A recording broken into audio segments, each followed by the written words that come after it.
മാന്യപ്രേക്ഷകർക്ക് എൻ്റെ പ്രണാമം. ഗുരുവായൂർ അമ്പലനടയിൽ ഒരു വിവാഹം നടക്കുന്നതിനിടെ ആ പെൺകുട്ടി നല്ല ശാലീനതയുള്ള വാട്സപ്പിലും അതുപോലെ തന്നെ ഫേസ് പേജിലൊക്കെ ആ കുട്ടിയുടെ ചിത്രം കൊടുത്തിട്ടുണ്ടെന്ന് തോന്നുന്നു.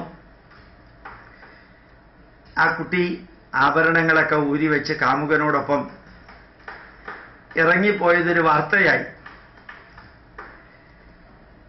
അവഹേളനാത്മകമായ രീതിയിലാണ് വാർത്തകളിലെ കമന്റുകളൊക്കെ ചിലത് കണ്ടത്, എല്ലാമല്ല. പക്ഷേ ആ ഒരു വിവാഹത്തിൽ നിന്ന്, സംഭവത്തിൽ നിന്ന് തൻ്റെ വരനെ വേണ്ടെന്ന് വെച്ച് കാമുകന്റെ കൂടെ പോയ ആ കുട്ടിയുടെ മാനസികാവസ്ഥ, ഇനി ഞാൻ അതിനെക്കുറിച്ച് കമന്റ് ചെയ്യാനല്ല, പക്ഷെ ആ കുട്ടിയുടെ അച്ഛനമ്മമാരെ പോലെ ഉള്ള അച്ഛനമ്മമാരോട് എനിക്ക് പറയാൻ ഒന്ന് മാത്രമേ ഉള്ളൂ. ശരിയോ തെറ്റോന്നും എനിക്ക് അറിഞ്ഞൂടാ, ഞാൻ ഒന്നിനെ കുറിച്ചും ഉറപ്പിച്ചു പറയുന്നില്ല. ഒരു കാര്യം ഉറപ്പാ, ഒരു പെൺകുട്ടി, ഞാൻ എൻ്റെ മക്കളോട് പറഞ്ഞിട്ടുണ്ട്, ഒരു ഹിന്ദുവിനെ വിവാഹം കഴിക്കണം, വെജിറ്റേറിയൻ ആയിരിക്കണം. നിങ്ങൾക്ക് നിങ്ങളുടേതായ ചില മിനിമം കണ്ടീഷൻസ് വേണമെങ്കിൽ വെക്കാം, നിർബന്ധമൊന്നുമില്ല. പക്ഷെ പെൺകുട്ടിയുടെ മനസ്സറിയാതെ അച്ഛനും അമ്മയും നിർബന്ധിച്ച് വേറെ ആരുടെയെങ്കിലും തലയിലോ കയ്യിലോ ഈ പെൺകുട്ടിയെ കെട്ടിവെച്ചാൽ, അല്ലെങ്കിൽ ഒരു പുരുഷനെ പെൺകുട്ടിയുടെ തലയിൽ കെട്ടിവെച്ചാൽ, ഭാവിയിൽ ജീവിക്കേണ്ടവർ അവരൊരുമിച്ചല്ലേ? നിങ്ങളുടെ പേരും പ്രസിദ്ധിയും പെരുമയും ആ കുട്ടിയുടെ തലയിൽ കെട്ടിവെച്ചത് ശരിയായോ എന്ന് ചോദിക്കണമെന്ന് എനിക്കുണ്ട്. അങ്ങനെ ഞാൻ ചോദിച്ചാൽ ചോദിച്ചത് തെറ്റാണെന്ന് പറയുന്നവരുണ്ടാവാം, ശരിയാണെന്ന് പറയുന്നവരുണ്ടാവാം. പക്ഷേ നല്ല ഒരു ജീവിതത്തിനും നല്ല ഒരു നിലവാരത്തിനും അനുസരിച്ച് ഞങ്ങളൊരു വരനെ കണ്ട്, ഒരു പയ്യനെ കണ്ട് നിന്നെ വിവാഹം കഴിച്ചു കൊടുക്കും. നിന്റെ നന്മയല്ലേ ഞങ്ങളുടെ ലക്ഷ്യം, നിനക്ക് വേണ്ടിയല്ലേ ഞങ്ങൾ ജീവിക്കുന്നത്, നിന്റെ ഭാവി സുരക്ഷിതമാക്കാനല്ലേ ഞങ്ങൾ ഇങ്ങനെ തീരുമാനമെടുക്കുന്നത് എന്ന ആ വാക്കുകളെല്ലാം മുമ്പിൽ വെച്ചുകൊണ്ട് നോക്കുക. ഭാവി സുരക്ഷിതമാക്കാനും നന്മയ്ക്കും ജീവിതത്തെ ധന്യമാക്കാനും ഒരാളെ കയ്യിൽ കൊടുക്കുന്നവനോട് യോജിച്ച് ജീവിക്കാൻ പറ്റാത്ത പെൺകുട്ടിയാണെങ്കിൽ ആ പെൺകുട്ടിക്ക് അന്നു മുതൽക്ക് ജീവിതം നരകമല്ലേ? ശരീരത്തിന്റെ സുഖം മാത്രമല്ലല്ലോ സുഖം, മനസ്സിന്റെ സന്തോഷവും സുഖത്തിന് കാരണമാവില്ലേ? അങ്ങനെ എന്തെങ്കിലും ഉണ്ടെങ്കിൽ നാരായണ ഗുരുദേവൻ പറഞ്ഞ 8 വാക്കുകളുണ്ട്. വിദ്യ, അക്കാഡമിക് ക്വാളിഫിക്കേഷൻ യോജിക്കുമോ എന്ന് നോക്കുക, വിത്തം ഫിനാൻഷ്യൽ ക്വാളിഫിക്കേഷൻ യോജിക്കുമോ എന്ന് നോക്കുക, പെൺകുട്ടിയും ആൺകുട്ടിയും തമ്മിലുള്ള ഫിനാൻഷ്യൽ. അതിനെ പിന്നെ അപ്ലിഫ്റ്റ് ചെയ്യാവുന്നതേ ഉള്ളൂ വേണമെങ്കിൽ. വിദ്യ, വിത്തം, കുലം, ബാക്ക്ഗ്രൗണ്ട്, രൂപം, ശീലം, പ്രായം, ആരോഗ്യം. വിദ്യ, വിത്തം, കുലം, രൂപം, മനം, ശീലം, പ്രായം, ആരോഗ്യം, 8 എണ്ണം. ഇതെല്ലാം നല്ല രീതിയിലൊക്കെ യോജിക്കുന്നുണ്ടെങ്കിൽ ഈഗോയിസ്റ്റിക് ആയിട്ട് അപ്രോച്ച് ചെയ്ത് മകളുടെ തലയിൽ കെട്ടിവെക്കുന്ന മരുമകനെ, അല്ലെങ്കിൽ വഴിയെ കൂടെ പോകുന്ന ഒരുവന്റെ തലയിൽ കെട്ടിവെക്കുന്ന മകളെ, നമ്മൾ നല്ലത് ഉദ്ദേശത്തോടു കൂടി ചെയ്യുന്നത് നല്ലതായി തീരുമെന്നുള്ളതിന് എന്താ തെളിവ്? വിവാഹം തന്നെ ദുഃഖപൂർണമാകുന്ന ഒരു ആരംഭത്തിൽ നിന്ന് പിന്നെ ശുഭപൂർണമാകുമെന്ന് വിചാരിക്കാൻ പറ്റുമോ? ഇപ്പോ അഭിമാനത്തിന്റെയോ ദുരഭിമാനത്തിന്റെയോ പേരിൽ ഇത്രയും വലിയൊരു അമ്പലത്തിൽ ചെന്ന് ഇങ്ങനെ ഒരു വിവാഹം കഴിച്ച്, വിവാഹം നടത്തിച്ച് എല്ലാവരുടെയും മുമ്പിൽ അവഹേളിതരാകേണ്ടി വരുന്നതിന്റെ മുമ്പിലൊന്ന് ചിന്തിച്ചിരുന്നെങ്കിൽ കാര്യങ്ങൾ തുറന്ന് സംസാരിക്കുക. ഇന്ത്യ ചൈന യുദ്ധം പോലും ഒഴിവാക്കാൻ ചർച്ചയാണ് കാര്യം എന്ന് പറയുന്നുണ്ട്. ഒരു യുദ്ധത്തെ ഒഴിവാക്കാൻ ചർച്ചയാകുമെങ്കിൽ ഒരു വിവാഹത്തെ ചേർക്കാൻ ഒരു ചർച്ച പോലെ നമുക്ക്. മാത്രമല്ല, ഭാവിയിൽ എന്തെങ്കിലും സംഭവിച്ചാൽ നമ്മൾ തലയിൽ കെട്ടിവെച്ച പയ്യൻ കാരണം അല്ലെങ്കിൽ പെൺകുട്ടി കാരണം എൻ്റെ ജീവിതം തൊലഞ്ഞു എന്ന് തിരിച്ചു ചോദിക്കേണ്ടി വരുന്നതിനേക്കാൾ എത്രയോ നല്ലതല്ലേ? നീ സ്വയം തെരഞ്ഞെടുത്തു, നീ തന്നെ തീരുമാനിച്ചു, നിന്റെ തന്നെ ആഗ്രഹപ്രകാരം സന്തോഷത്തോടുകൂടി ഞങ്ങൾ നടത്തി തന്നു. നിന്റെ ദുഃഖത്തിൽ ഞങ്ങളും പങ്കുചേരാം. പക്ഷേ സന്തോഷത്തോടെ ജീവിക്കാൻ ശ്രമിക്കുക. നീ തീരുമാനിച്ചതാണ്, നിന്റെ ഇഷ്ടപ്രകാരമാണ്, നിന്റെ ലക്ഷ്യവും മാർഗവും അനുസരിച്ചിട്ടാണ് എന്ന് പറയുമ്പോൾ നമുക്ക് കുറ്റബോധം കുറേ ഒഴിവാക്കാൻ സാധിക്കില്ലേ?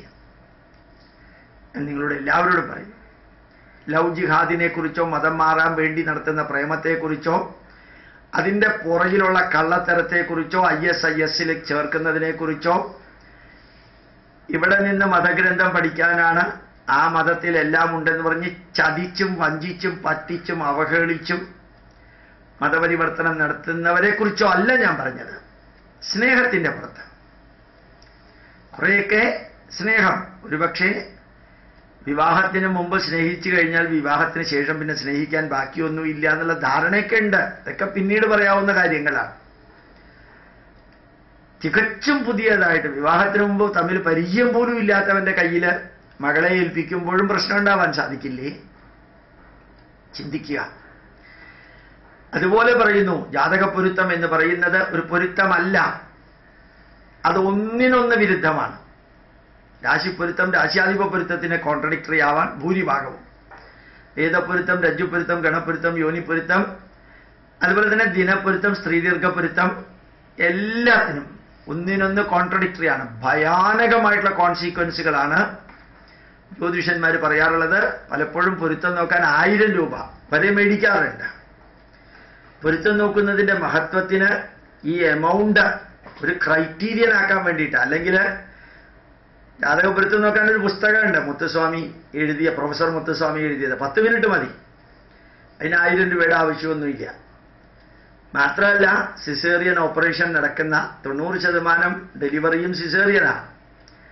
ആ സിസേറിയൻ നടത്തുകയാണെങ്കിൽ ഈ രാശിയും രാശാധിപ പൊരുത്തവും ഗണപ്പൊരുത്തവും യോനിപ്പൊരുത്തവും വേദപ്പൊരുത്തവും രജ്ജുപ്പൊരുത്തവും എല്ലാം മാറും. മറ്റന്നാൾ ജനിക്കേണ്ട കുട്ടിയെ ഇന്ന് ഭൂമിയിലേക്ക് കൊണ്ടുവന്നാൽ അത് തലവിധി കൊണ്ട് വന്നതാണെന്നൊന്നും പറയാൻ പറ്റില്ല. പണ്ടെല്ലാം നാച്ചുറൽ ഡെലിവറി, ഇപ്പം എല്ലാം സിസേറിയൻ. അങ്ങനെ വരുമോ തലവിധി? ഏതായാലും ജാതകപ്പൊരുത്തത്തിലൂടെ കണ്ടെത്തുന്നതോ അല്ലെങ്കിൽ അതുമാതിരിയുള്ളതൊക്കെ നോക്കുന്നതോ അതിനൊക്കെ ഇറങ്ങുന്നതിന് പകരം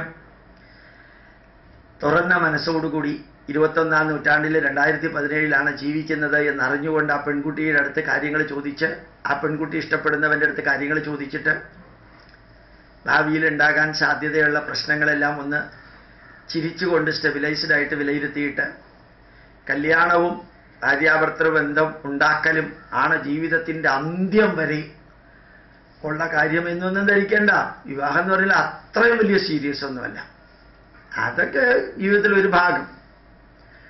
അല്ലാതെ വിവാഹം എന്ന് പറയുന്നത് ജീവൻ മരണ പ്രശ്നമൊന്നുമില്ല. വിവാഹം കഴിക്കാതെ എത്ര പള്ളിയിൽ അച്ഛന്മാരുണ്ട്, ചിലതൊക്കെ ദിവ്യഗർഭം നൽകിക്കൊണ്ട് പോകുന്നുണ്ട്. എത്ര കന്യാസ്ത്രീകളുണ്ട് വിവാഹം കഴിക്കാതെ, എത്ര സന്യാസിമാരുണ്ട് വിവാഹം കഴിക്കാതെ, എത്ര ബ്രഹ്മചാരിണികളുണ്ട് വിവാഹം കഴിക്കാതെ ലോകത്തിലൊക്കെ.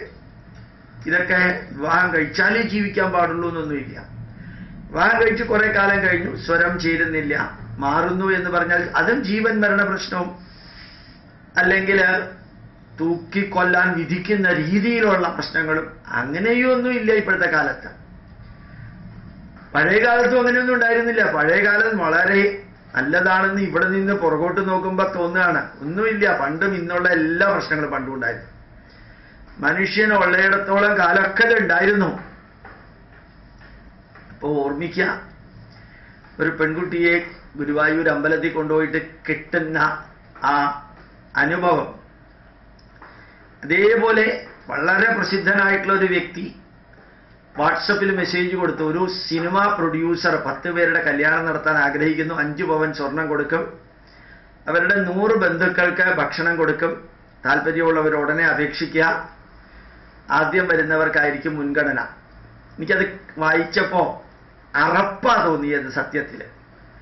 സിനിമാ പ്രൊഡ്യൂസർ 10 പേരുടെ കല്യാണം നടത്താൻ ഇൻവിറ്റേഷൻ വിളിച്ച് അതിൽ 5 പവൻ വെച്ച് കൊടുത്ത്, അതുപോലെ തന്നെ ആദ്യം വരുന്നവർക്ക് ഇത് കൊടുത്ത്, ഇവർ വിവാഹം കഴിച്ചതിന് ശേഷം വിവാഹം കഴിച്ചവർ തന്നെയാണോ പിന്നെ കഴിക്കാൻ വരുന്നതെന്നുള്ളതിന് എന്ത് പ്രൂഫാണുള്ളത്? ഇനി കഴിച്ചതിന് ശേഷം 1 മാസം കഴിഞ്ഞ് ഡൈവോഴ്സ് ചെയ്താലോ, തൽക്കാലം ഈ കാശ് കിട്ടാൻ വേണ്ടിയിട്ടാണ് ഒരു വിവാഹം കഴിച്ചെങ്കിൽ ഇവർക്ക് പ്രൂഫ് ഉണ്ടാക്കാൻ പറ്റുമോ? അതിന് പകരം 30,000-40,000 രൂപ വില വരുന്ന ഒരു സെക്കൻഡ് ഹാൻഡ് ഓട്ടോ മേടിച്ചു കൊടുത്തു എന്ന് വിചാരിക്കാം. അല്ലെങ്കിൽ ഉപജീവനത്തിന് ഒരു ബിസിനസ് തുടങ്ങാനുള്ള പൈസ കൊടുത്തു എന്ന് വിചാരിക്കാം. തിരിച്ചു വേണ്ട എന്ന് പറഞ്ഞാൽ 5 പവൻ സ്വർണം എന്ന് പറയുമ്പോഴത്തേക്കും എത്രയായി? ഏതാണ്ട് 25 രൂപയോ 25,000 രൂപയോ മറ്റോ ആണ് പണിക്കൂലി ഉൾപ്പെടെയെങ്കിൽ 1,25,000 രൂപയായി. 1 ലക്ഷം രൂപ എന്ന് വിചാരിക്കാം. പിന്നെ 100 പേർക്ക് ഭക്ഷണം, പിന്നെ ബാക്കിയുള്ള അറേഞ്ച്മെന്റിന്, ഇങ്ങനെ 10 പേർക്ക് ഒരു 20 ലക്ഷം രൂപ. ആ 20 ലക്ഷം രൂപ കുറേ വ്യക്തികൾക്ക് ബിസിനസ് തുടങ്ങാൻ 10,000 രൂപ വെച്ച് കൊടുത്തു എന്ന് വിചാരിക്കുക. എത്ര പേരാ ജീവിക്കുക? എന്നിട്ട് ആ ജീവിക്കുന്ന പൈസ കൊണ്ട് അവർക്ക് വിവാഹം കഴിച്ചൂടെ? വിവാഹം കഴിക്കാൻ 5 പവൻ വേണമെന്ന് വല്ല നിർബന്ധമുണ്ടോ? രജിസ്റ്റർ ഓഫീസിൽ പോയി വിവാഹം കഴിച്ചൂടെ? അമ്പലത്തിൽ പോയി വിവാഹം കഴിച്ചൂടെ? 10 പേരെ വിളിച്ചിട്ട് വിവാഹം കഴിച്ചൂടെ? 5 പവൻ എല്ലാം ഫ്രീ കിട്ടിയിട്ട് വിവാഹം കഴിക്കാം. ഈ വിവാഹം എന്ന് പറയുന്നത് ജീവിതത്തിന്റെ ഒരു വലിയ, എന്താ പറയുക, ബാലികേറാം മലയൊന്നുമല്ല. അതെപ്പോ വേണമെങ്കിൽ തകരാം. തകരണം എന്നുള്ള അർത്ഥത്തിലോ തകരുന്നത് നിസ്സാരമായിട്ട് പറയുകയോ അല്ല. അതൊക്കെ പണ്ടും ഇന്നും ഒക്കെ തകർന്നിരുന്നു. അതിനൊക്കെ ഇറങ്ങി പുറപ്പെടും മുമ്പ് ഗുരുവായൂരിൽ നടന്ന സംഭവവും ഇതുപോലെ 10 പേരെ വിവാഹം കഴിച്ചു കൊടുക്കാൻ അഡ്വർടൈസ് ചെയ്യലും അല്ലെങ്കിൽ അറിയിക്കലും എല്ലാം നിങ്ങളുടെ മനസ്സിലും ഉണ്ടാവട്ടെ.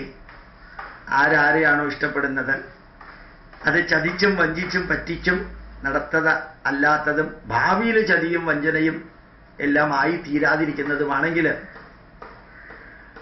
കുറേയൊക്കെ ചിന്തിച്ചിട്ട് ചെയ്യാം. ഇനി നമ്മൾ കൊണ്ടുവരുന്ന പയ്യനും അല്ലെങ്കിൽ പെൺകുട്ടിയും അവരും 100% നന്മയാവണമെന്നൊന്നും ഇല്ലല്ലോ. അതുകൊണ്ട് ജീവിതത്തെ കുറെ കൂടി യാഥാർത്ഥ്യത്തോടു കൂടി കാണാം. അഭിമാനത്തിന് വേണ്ടി താൻ ഇഷ്ടപ്പെട്ട വ്യക്തിയെ മകളെ കൊണ്ട് കല്യാണം കഴിപ്പിക്കുന്ന വ്യക്തിക്കുണ്ടായ ദുരഭിമാനം, അവഹേളനാത്മകമായ അവസ്ഥയേക്കാൾ 10,000-ൽ 1 അംശം വേദനയേ ഉണ്ടാവുള്ളൂ താൻ ഇഷ്ടപ്പെട്ട വ്യക്തിയെ മകളെ കൊണ്ട് കല്യാണം കഴിപ്പിക്കാതെ പറ്റുമ്പോൾ ഉണ്ടാവുന്ന വേദന. ഏതായാലും വസ്തുതാപരമായിട്ട് കാര്യങ്ങൾ മനസ്സിലാക്കാൻ സാധിക്കട്ടെ എന്ന് കൂടി അഭ്യർത്ഥിക്കുന്നു. ഇതുപോലെ സ്വയം അവഹേളിക്കപ്പെടേണ്ടി വരരുത്. പ്രണാമം. നമസ്കാരം.